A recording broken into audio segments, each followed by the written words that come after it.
I can see a path to even being able to trust it more than I trust myself at some point. Like, If you can trust it more than me, then we're gonna have a problem here.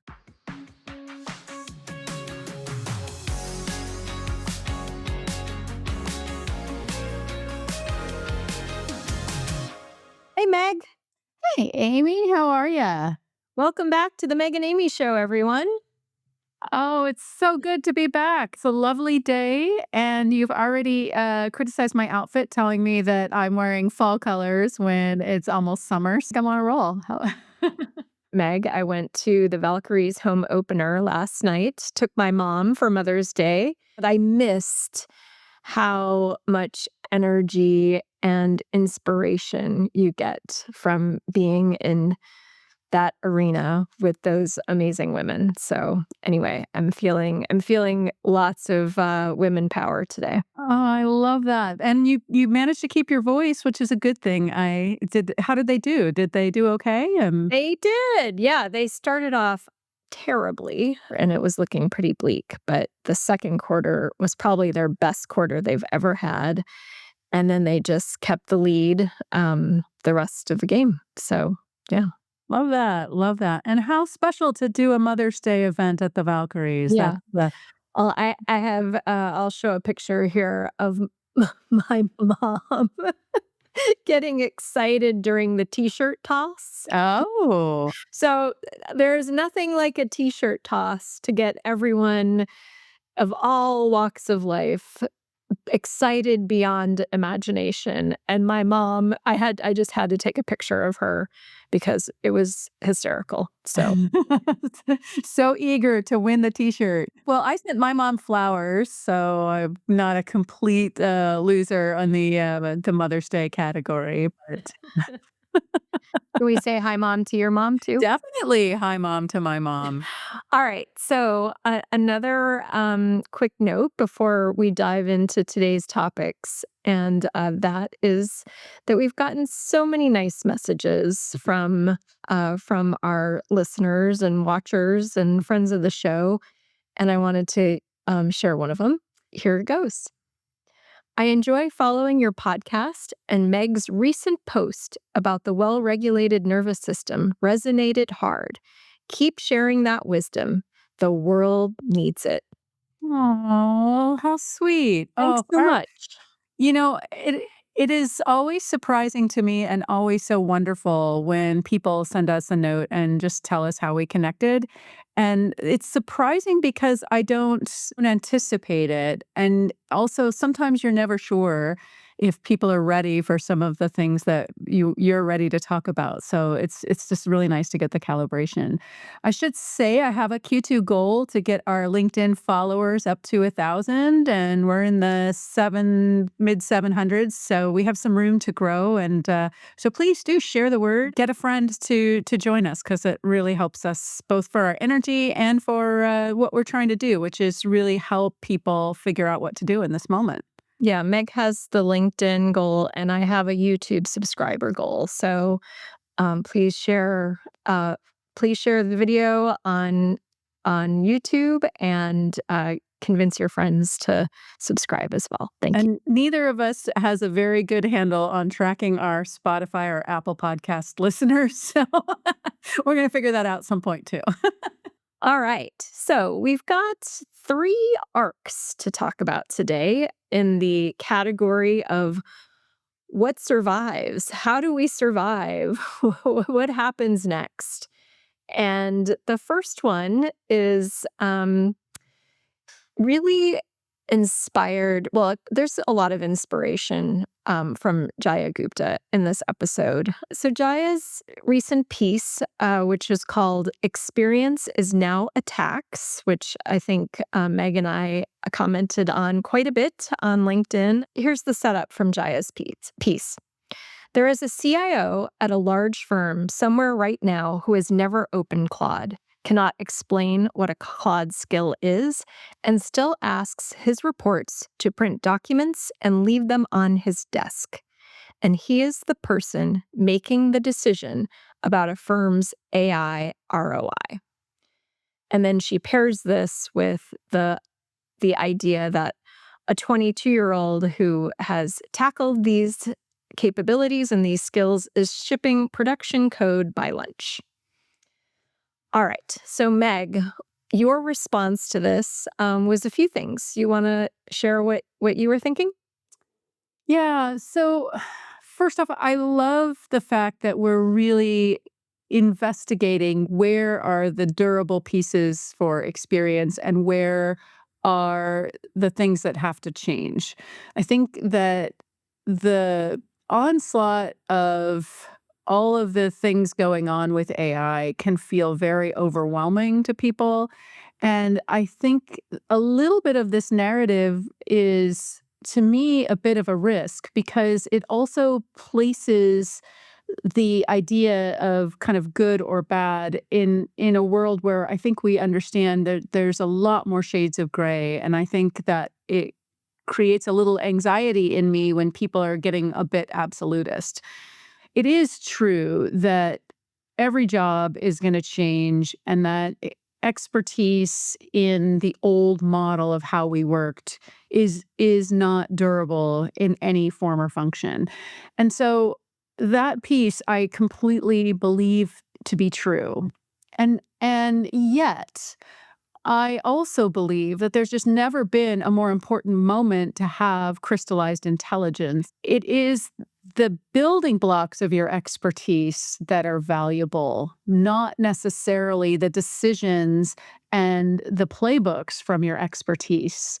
It really comes to we do need expertise, but we need to pair it with intellectual humility and curiosity to find new pathways to apply that expertise. If your expectation is that you will be able to retain your prestige and your seniority based on your years of experience, I think you're really setting yourself up for for a big reckoning. But if your expectation is that the hard-earned experience that you have developed over the course of a rich career has value that needs to be applied to new ways of working, then I think you're in a really good spot to maximize where the future will take you. What was it, 2021, that Adam Grant had published a book, Think Again? Yeah, I And love we that book. loved it at the time, right? And it was all about kind of rewiring your brain to unlearn the things that you'd learned and rethink everything.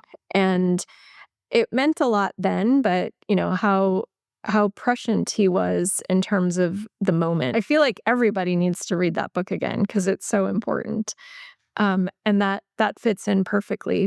And it was occurring to me actually that in this whole conversation about how not only are jobs changing, but like entire professional categories are changing, and we really have no idea where they're going to land, that the one durable skill for sure is that you need to learn how to learn AI. And it's not learn AI once and know that it's going to fit for purpose forever, but that you need to start getting your hands dirty and learn how to be uncomfortable with it and how to keep rethinking and taking all of that in again. So the goal should not be to be an AI expert. It should be to gain the capability to feel uncomfortable yet keep going with AI. I've been kind of having a few unlocks recently in this area, and one of the things that I'm starting to really lean into. So the nugget came yesterday. I was wasting time doom scrolling on X and was watching a few presentations from Anthropic people at one of their recent conferences. And the comment was that you need to understand how AI thinks. And so one of the things that you're learning, whatever things you take on to try to, make real in AI, you're not just doing the thing, you're also investing in getting clarity of how AI thinks and what the mental model is, and how you can nudge that to work for you, and how you can turn that into something that lines up with your own mental model. This morning, I was really having an interesting unlock on this journey of what things might I automate, what things might I create new working styles and behaviors around. I realized that a lot of my processes have been built on how I think about delegation to people that work for me. So my own mental models and processes when I work with an EA, or when I work with a chief of staff, or I work with a head of a division, when I work with a head of product, to make sure that I'm communicating what I'm thinking and what I need from them in a way that they can understand it and respond. And it's becoming clear to me I'm doing the same in my interaction with AI. My investment around this concept of open brain and creating more foundational elements for AI to understand me, what I'm realizing is I'm really starting to hit the inflection point where it understands me better than anyone has before. And because it understands me better, I can release a lot of extra cognitive work that I had to do to put my thoughts and needs into language and structures that the people I was communicating needed. And I don't have to do that anymore because I've tuned it to what I need. And I'm realizing that this is part of why it becomes such a switch for people and so powerful, because it becomes something that you're building on over time. And once you figure it out, then you end up unlocking all these other ideas of things you could do because you know that you can count on it in that way. Mm, cool. Oh, that's amazing. So give me an example.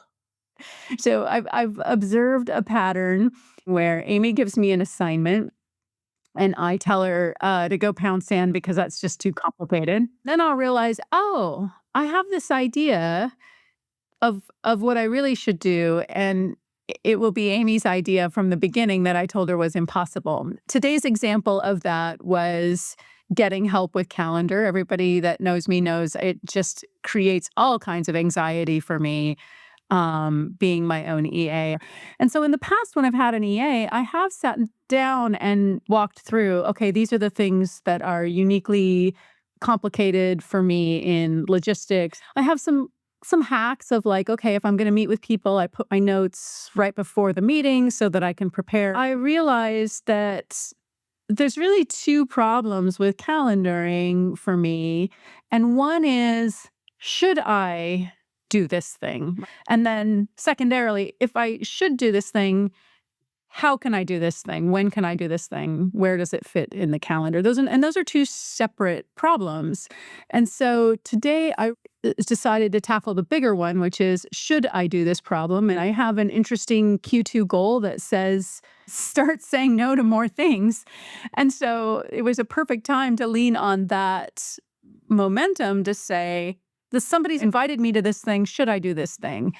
And it was lovely because it came back with a really coherent, okay, well, here's your choices and here's your trade-offs and here's my recommendation.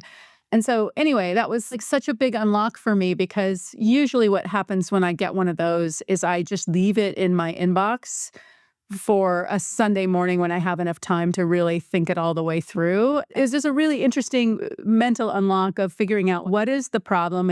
And I'm starting to apply if I feel anxiety, that's the problem. So why am I feeling anxiety? What's the thing under the thing? And then how do I use the tooling to help me get to a point where I either process my anxiety by saying I'm not going to do this, and therefore that's a decision, or figuring out how to do this, which is a different path.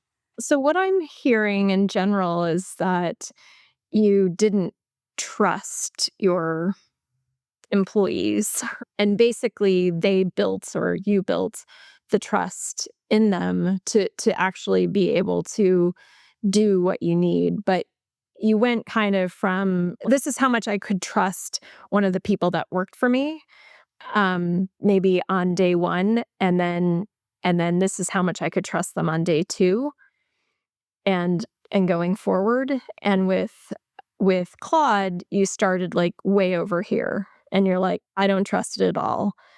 But with the investment that you put in, you can trust it tenfold. That's right, and I can see a path to even being able to trust it more than I trust myself at some point, Yeah. which is, like, I'm not there yet, and I would never trust it to, like, If you can trust it more than me, then we're gonna have a problem here. it's a risk. It is a real risk, Gaby, because, like, it's showing me doing exactly what you do for me, which is, "Here's how it's possible." And I'll be like, "How did you do that? I don't know how you did that. It's so complicated to me to figure out, is it even possible to do this thing?" Yeah, it's a really interesting what you're learning. You're learning what does the AI do well? How does the AI help you? And when would you want to go there first versus use your existing pathways of getting things done? And it's a little bit about productivity, but it's really honestly, it's not a productivity thing for me. It is like that's a sort of byproducty sort of thing. It's an anxiety reducer. Such a great point. Yeah, yeah. How can you use AI to relieve anxiety? So, one of the things that Jaya had talked about in this article was this concept about judgment and taste, and how that's, basically a bunch of bullshit. Right. They're imaginary assets. And, if you think your judgment is a thing AI can't replicate, then the version of you that thinks that is exactly the version AI is replacing. Yeah, we're not Rick Rubin. Yeah, I think it's the message there. You can hold on to all of the experience that you have in terms of this is how it was done, and so this is how we need to do it going forward. It's actually a tax. So that's the whole point. But what we were believing, at least, was that judgment and taste that we've built up from experience was actually an asset. That has been like the common rhetoric. But she basically blew that out of the water, this concept that even judgment and taste. And so the question then is, well, what do we have if we don't have that? Good question, right?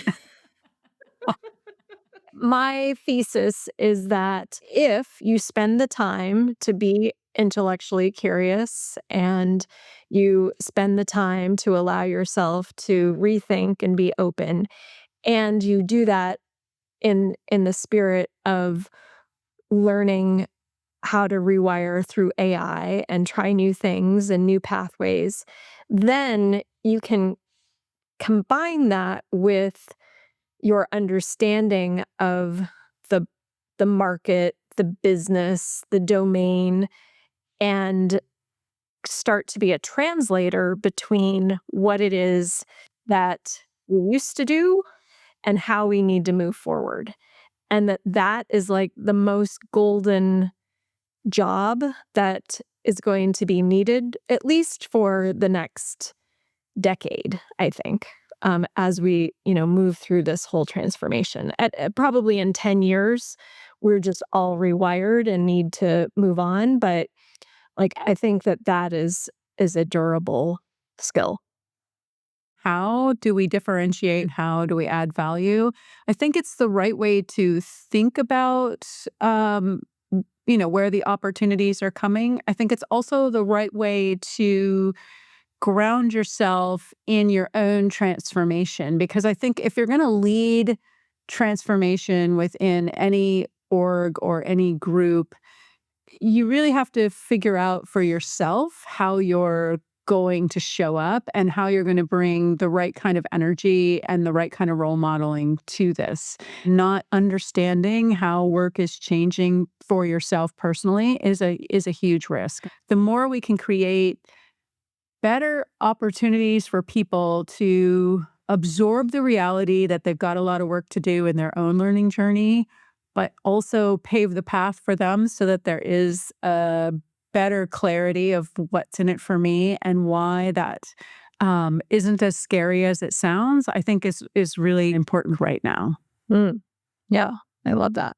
I talk a lot about what individuals should be doing and how they should be approaching things. But of course, individuals are also very dependent on their workplace in terms of providing them the space to do that. And we have heard from a lot of people that it's really hard to find the space to be curious and to really get their hands dirty with AI when they have all of these other things that just have to get delivered, right?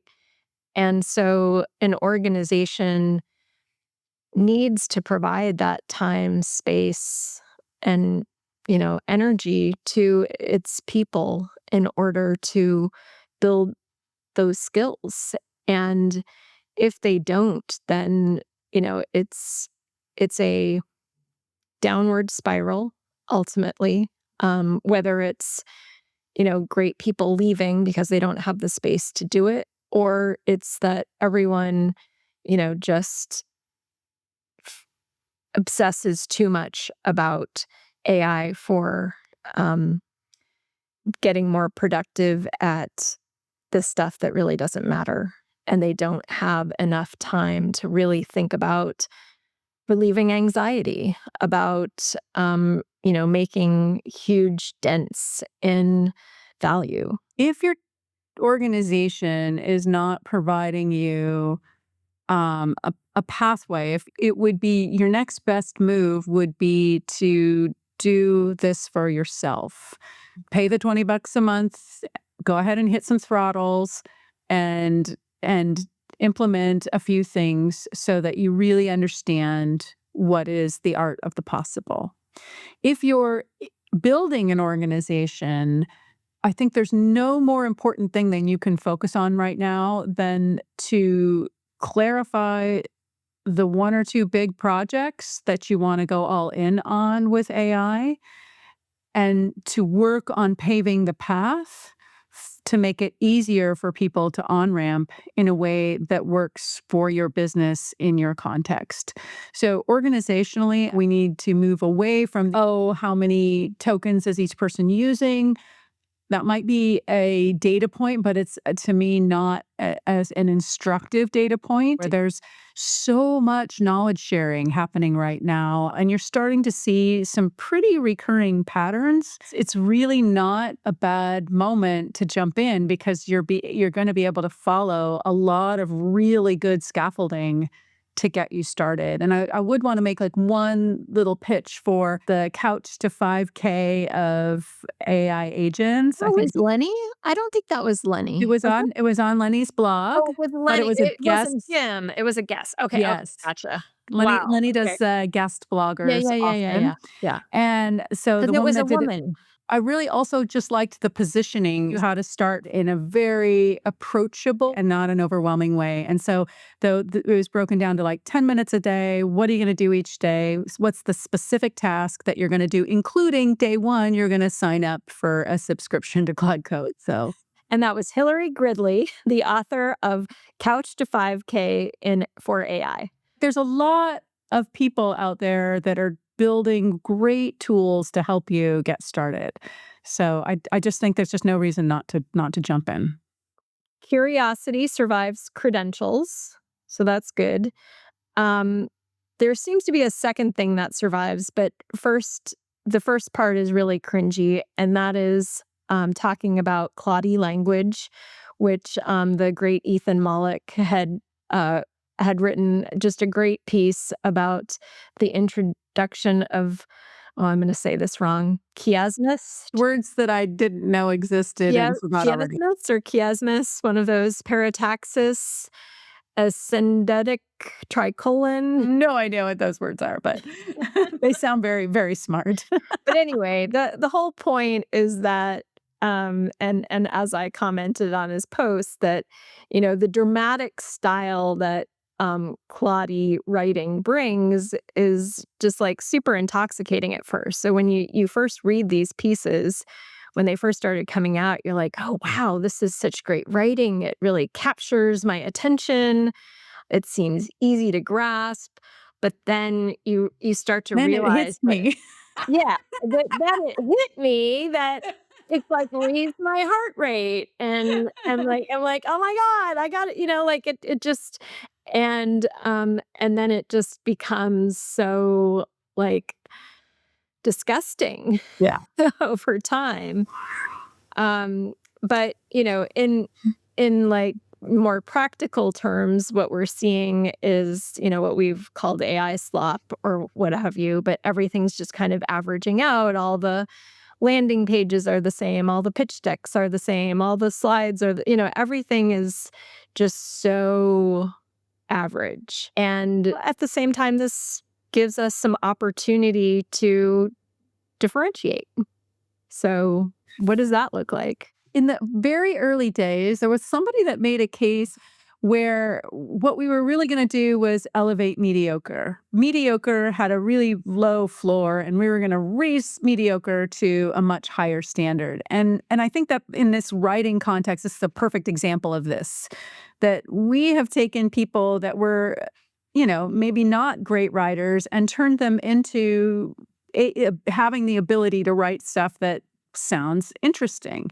But to your other point, at this point, it's also sounds so irritating to me. And because I read and I hear what I'm reading, it's like really, really becoming very, very difficult to do. And the It's part like someone's shouting at you all the time, maybe, huh? Kind it's of? not that it's not the emotional thing. It's literally the way that the construct of the words. It's kind of become um annoyingly the same. You just can't get past it that it all has these ticks to it.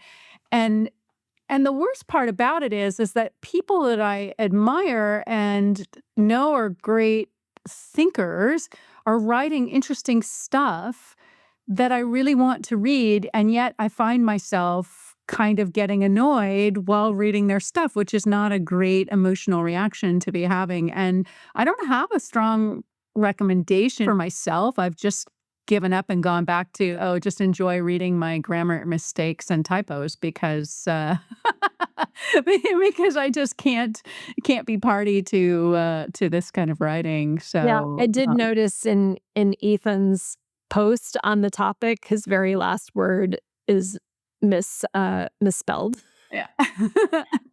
So I don't know if that was like an Easter egg or what exactly, but it was pretty funny. I find it all a little disheartening because I'm a really slow reader processor, and then I'm also a slow writer. And so I would love for AI to help me with those two things, but it's almost like I can't. If I get a summary, then it's not necessarily what I would have picked out from the reading. I've tried to have it help write things, but then it ends up sounding ridiculous, and then I have to rewrite it. So then I write less as a result. I wish there was some sort of happy medium there. The thing on my side, so even though I am a shockingly fast reader, et cetera, it actually makes it harder for me because everything is so much longer. It takes so long to get to the point, and again, I find that unnecessary. You've just doubled my time with a whole bunch of stuff that I have to throw out, and then some of it that's irritated me. Like, I don't fault people for using it, and I try to not apply my feeling about it to my understanding of what it is that they've produced. This is not helping. It's Yeah, not where did helping. we see that? Was it a comic where it was like, here I create like a few Mm, important bullets and have AI yeah, create this big that's long document, Marketunist. and then Yeah.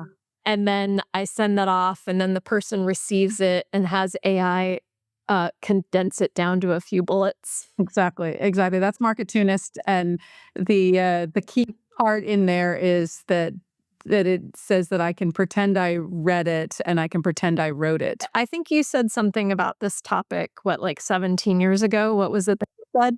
Facebook has these memories. I just found one. So I had said 17 years ago, the authenticity is the new black, and um, my insight for that was really just about the very early days of social media and everybody trying to pretend to be something that they weren't, and then within leadership, trying to pretend to be more buttoned up or polished than you were, and just my real understanding about how you're not fooling anyone, and it's actually unhelpful to your brand to be fake. And I think we're really rolling into that even more so now where it's not that I have a problem with assistance in writing or whatever, but I think it's even more important to have a point of view that is uniquely yours, that you are well qualified and equipped to articulate. And if the written modality isn't your thing, well, then there's video, there's voice notes, there's lots of ways. Take the time to own your own voice and your own point of view because it really does matter in this moment and helping people see the real you, not just the super Claude polished you once in a while does matter as well, I think. That makes me think of something, which is that everything that happens again. And Mm, so the real moat of experience is perspective, right? The yeah, fact that you have this perspective that, this isn't all unique. I think we've said in the past, like, I've seen this movie before, right, and it's a different movie, but it's a similar movie, right. and we'll have the same sort of missteps and the same sort of, gotchas and the same sort of opportunities that we've had before, maybe in a different package, but that is helpful. So, The other thing great about, like, experience.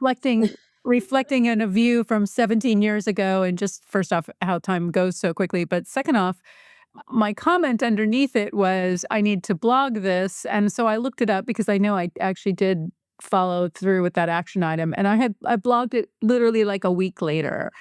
And it is so fascinating to me because I still do have the I need to blog this moments and I write down notes. And it takes me way longer than a week to blog anymore. And I honestly, I used to go from an insight to, a bit of sort of mental marination to get that insight into a coherent thought and then write it down and that would be a blog. And I noticed that today it just takes me a lot longer to go from that insight to something that can be understood by someone else. And so I'm starting to wonder, is it that my insights are getting a little bit more abstract and hard to to um to make clear, and so it takes me a lot longer to turn that into something usable for someone else, or if I'm just slowing down in general on my pipeline from idea to activation via blog or something in between. But it's super interesting to me. I'm like, I've been feeling this for a while that like, wow, it takes me a long time.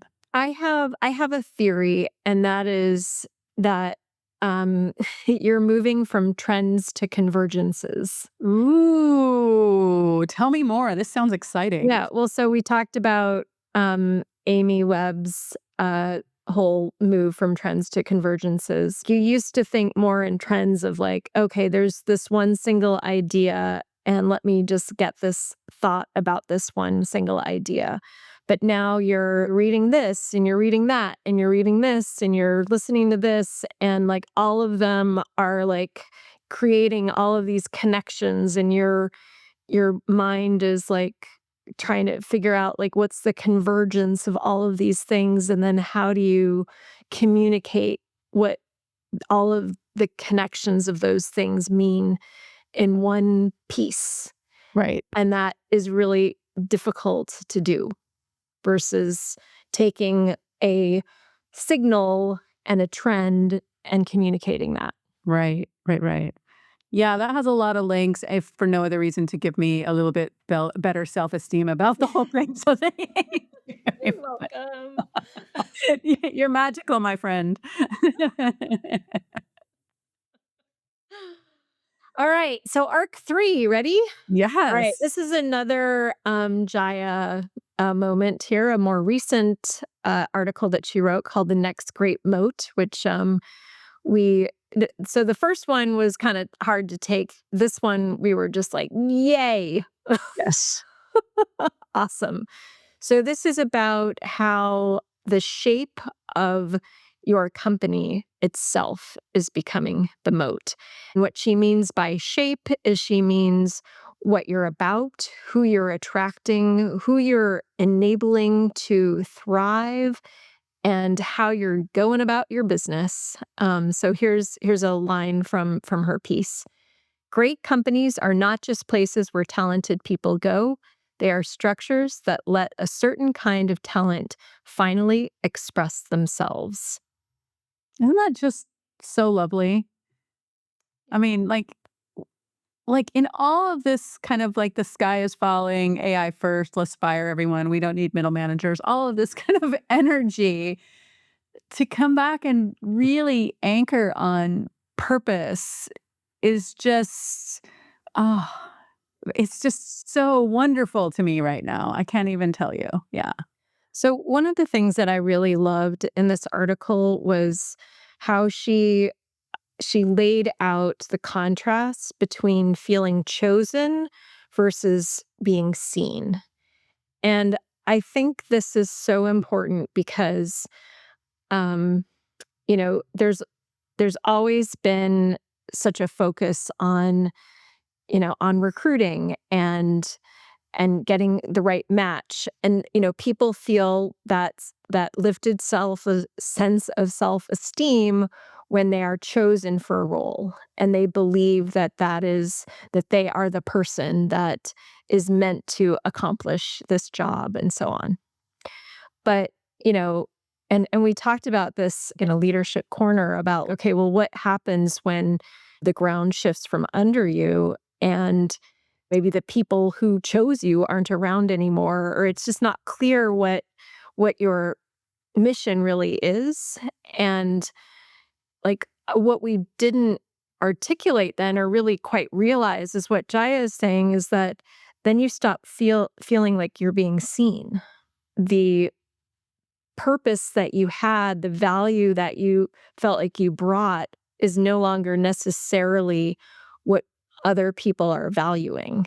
And that's a very uncomfortable place to be. What I kind of understood from what she was saying was that you need from a company perspective, you need a very clear understanding for of what the mission is and what you're trying to accomplish, and then you need the structures in place to make sure that people feel like they're connected to that and that they are special every single day.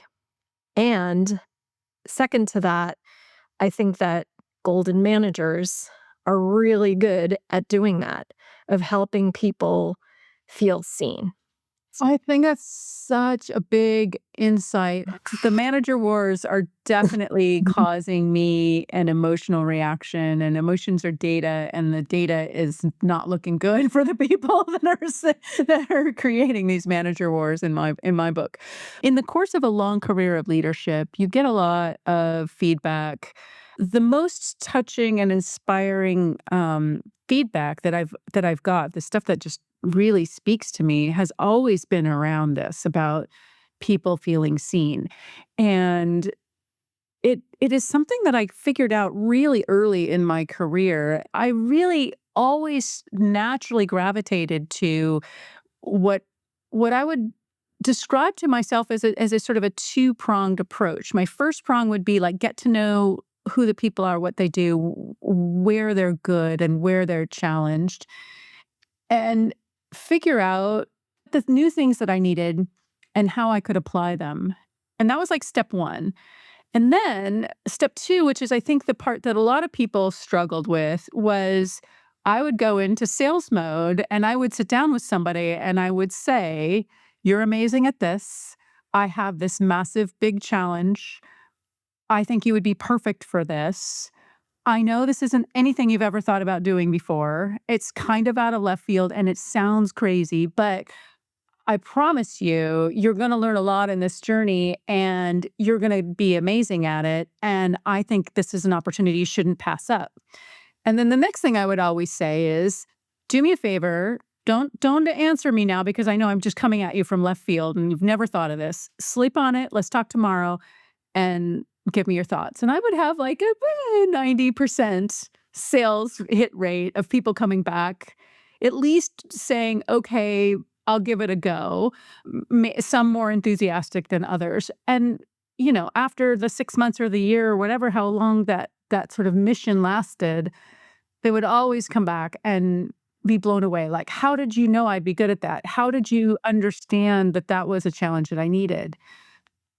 Anyway, I just think that this is the thing, you know? And in this moment, this is the big reason why leaders need to figure out how these tools work so that you can figure out how your team can best be applied to them so that you can figure out how to do amazing things.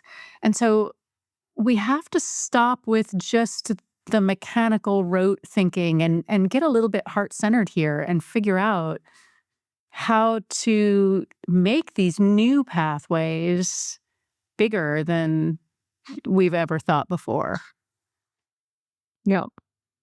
So there was another article that I wanted to bring forward as well, Meg. And that was Toby Stewart wrote an article in HBR, and it was called "The Future is Shrouded in AI Fog." And this one I thought was fantastic because he really spanned across like the the consequences for individuals, for organizations, for boards, for market. Like, I mean, it was very comprehensive in terms of how to be looking at how to move forward. And his main thesis is that in the past we had a sufficient level of confidence to make long-term investments. Whether it was personal in terms of, education or choosing a career path, and then for organizations to be able to choose major portfolio commitments, as well as governments and societies to make large infrastructure commitments. And right now there is not only like a sense of risk at making these, but like complete, and what he said was literal, absolute no idea of what a profession is going to entail going forward. So how do you build for the long term when you can't see it? And and he really pushes on this concept of optionality. And this is something for sure that we've talked about in the past. And I think you've got a blog from a couple years ago when you say the future is interdisciplinary. Um, so what are your thoughts on this article, what Toby brought forward, and like how we should take this information going forward? I always like it when somebody says out loud the thing, right? And I feel like this is the first time someone said out loud that boards and leadership teams are struggling to think long term because it just feels like the most vulnerable thing you can do. I also, back to the point of optionality, I actually believe as well that there's almost just never been a time where you could think about the future with more optimism because we can clearly see that there is going to be a lot of new things coming our way that we could take advantage of to get us to our end goal. And so I guess I think I'm leaning a little bit towards this Amy Webb's point of view that what we're really exposing is that there really hasn't been enough muscle in the strategy realm built up in most organizations and in most leaders. Most of the time, what people talk about as strategy is really the business plan for the year and not really a strategy, if you will. And so I think the need comes back to the conversation we even had before with John Wookie of making sure that you have the right people at the table with the right skills to think about strategy and then the right cadence to iterate on that as new information comes into play. And so the result of a strategy isn't just to lock down where the future is in 5 years, but to make sure you're pointed in the right direction, because if you're gonna go fast, direction really matters, and to make sure that you understand what success looks like so that you don't get so, um, myopic in optimizing for the current state that you forget where the bright future really is. I feel like he had a really good action item, which was to approach things with this quote: "What is the smallest commitment we can make now that buys us information and the right, but not the obligation, to follow on with more capital?"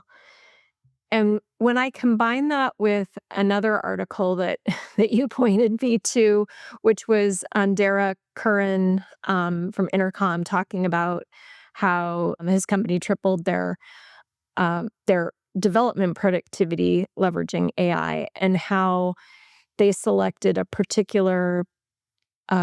a particular measurement, which was how many merge pull requests they had per employee or per cost of employee, which he shared was not a perfect measurement by any measure, but it was indicative of like their mission, which was to that their heart was about getting to production, right? And then this, Meg, made me think of our limping cow focus when we were at SAP. And this is, of course, a concept that Patty Azzarella introduced us to, which was really creating signals in the system to help us understand, are we moving in the right direction? Is this going correctly? But I loved all of that, which is, make big bets, but have the actual resource and capital commitment be small and focused so that you can quickly iterate, reverse, move, adjust as you're going along, right? But you do need to be super clear in terms of what you're trying to accomplish, what is most important, what are those priorities, what is it that you believe to be true, so that you can make those small commitments, and you can adjust, and you can feel okay about reversing as well. And I thought that was a really good way to think about strategy going forward. I really also liked they assumed as essentially a zero budget and assumed that budget would come once the project was successful and it had figured out how to pay for itself and show value creation on the other side. I find so many times people are like, well, if I don't have any budget and if you don't give me a bunch of time, I'm not going to be able to do anything. So therefore, it's your fault and I can't get anything done.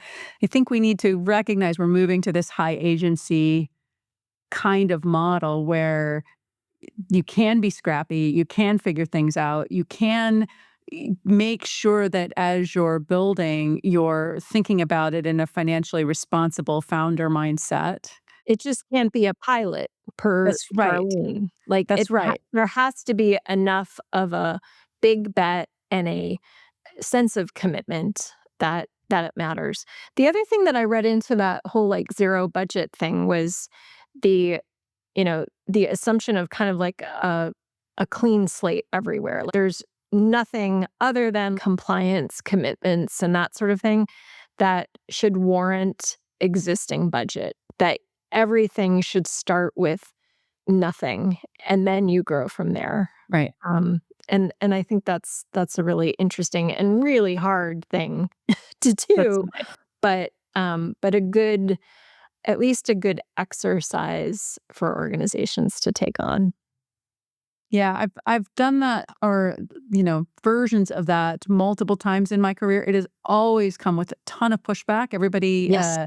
gives me a whole lot of reason why I'm both stupid and have no idea what I'm doing.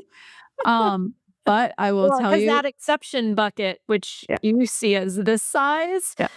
become, everyone's like, "Well, I'm in that exception bucket, and Yes. I'm in." Yes, our top priorities, all of a sudden, everything is back in there. Yeah, Yeah. but I will say that if you're in an existing, status quo world, it is absolutely a necessary exercise to take that clean sheet of paper and really build up as opposed to, assuming your current model is serving you. It's absolutely essential. All right, Meg, you ready to leadership corner? I'm excited to Leadership Corner. This is from one of our younger viewers, and she asks, I realized before it was announced that a colleague is about to be on extended leave, and I can see exactly the opening it'll create. I want to position myself for the work without being the person who circled before the news even broke. How do I do that? Ooh, first off, what a great thing to be thinking about. So, whether you're early in your career or been in your job a long time, I always encourage people to keep your head up and don't forget to pay attention to what's going on around you and in the organization because that's where new opportunities show up. And if you're eager for either learning or opening up new opportunities, these are things that you have to be good at seeing the signal. So congratulations on being thoughtful in this way. I think there's a couple things early in your career. There is a lot of assumptions about who you are and what you're capable of that is probably driven a little bit to the mean of early talent. So the better job you can do to help people see what you're actually capable of is going to help you in crafting those pathways. And what I mean by that is usually early in your career, it's really incumbent on you to be asking for different types of tasks or maybe the ability to help out with things that might be not be in your actual job description. So people see that you're capable of taking more on and people see that you're eager for getting skill development and all of that. So that's your give. What you want when you start doing that kind of ask is to think in terms of the organization and the both the organization's structure and network power and how information flows within the organization. So doing a map of who are the stakeholders, who needs to know about you and the fact that you're capable of doing more work, and how do you build relationships of showing up for them in a way that they can trust you and value what you bring to the table. All of this is really important pre-work so that when these types of opportunities present themselves, you can then start to map even a little bit more closely to what types of things might this create opportunity for you when someone is out on a leave? How can you offer to step in a way that creates maybe more career growth for you as well as helps out the organization? And so I think the most important trick here is to figure out who is going to be the person making the decision about how the work is allocated. It's most likely the boss of that person that's going out on leave. and what do they care about? What is concerning them the most of that person going out on leave? And how can you position yourself in a way that they will see you as the natural person to step up into either that role or that part of the role that will give you the most experience and create the most opportunity for you. So it's about the people. It's about tailoring the types of work that you do that shows value and gumption and all of those things. And it's also about building the trust so that it becomes the natural thing that comes into their mind for how they're going to cover for that time out. So all of those things, it sounds like you're on your path towards that, but I would be very intentional over this next cycles to be building those relationships of trust and building the evidence that gives people the confidence that you're the person to step up. What do you think, Amy? I love it. And how I would describe what you're saying is make your own luck. I feel like I was always very lucky in the opportunities that I got in my early career, but I feel like I made that luck to some degree. I want to expand on the kind of the pro-social angle. I think it's really important to, you know, really, really understand the person that's going on the leave and to focus on building the trust and lifting that person up as much as you can. And this is going to help you in so many ways. So first of all, Meg said that it's probably the person's boss who's going to make the decision, but not necessarily. A lot of the times, it is the person who's going on leave who is going to make the decision, because the boss doesn't have time for that, and they ask this person who's really important to them to figure it out. And so that's a high likelihood. The second thing is that if you can really show that you're going to make things better for this person upon their return from being gone, then that's gold, right? That is and not in a way that like you've taken their job because you've done so good, but that you make them look good, that you make the transition really easy, that you don't let anything fall apart while they're gone, but you also kind of lift up the work that they've done, and that when they return, they slide right back in and are in great shape. Because ultimately, what you want is you want for that person to get elevated. You want that person to be able to grow in their career and to get, something even bigger so that you can step up. So think about it from that perspective. Wisdom. That is so good. Well, Amy, I have to say that this has brought me a lot of joy. I had a lot going on in my head. It's always nice to connect with you and process it all. And it brings me a lot of calm to have had these conversations and help me crystallize my thoughts. So thank you so much Well, for that. you filled me with so many things to think about, so many convergences. Oh my And gosh. oh my gosh, yes. I feel like I'm almost at my own convergence, my personal convergence of figuring out how to cope with what's going on right now because as you know, I'm very vulnerable. The monitoring of the situation is like my default state and far too many situations to be monitored. So thank you, and thank you to our listeners who have helped us, who lift us up, and who are just bringing us joy all the time. We are really grateful for you. So let's invent the future together, everyone. I believe in us. Let's make every day count.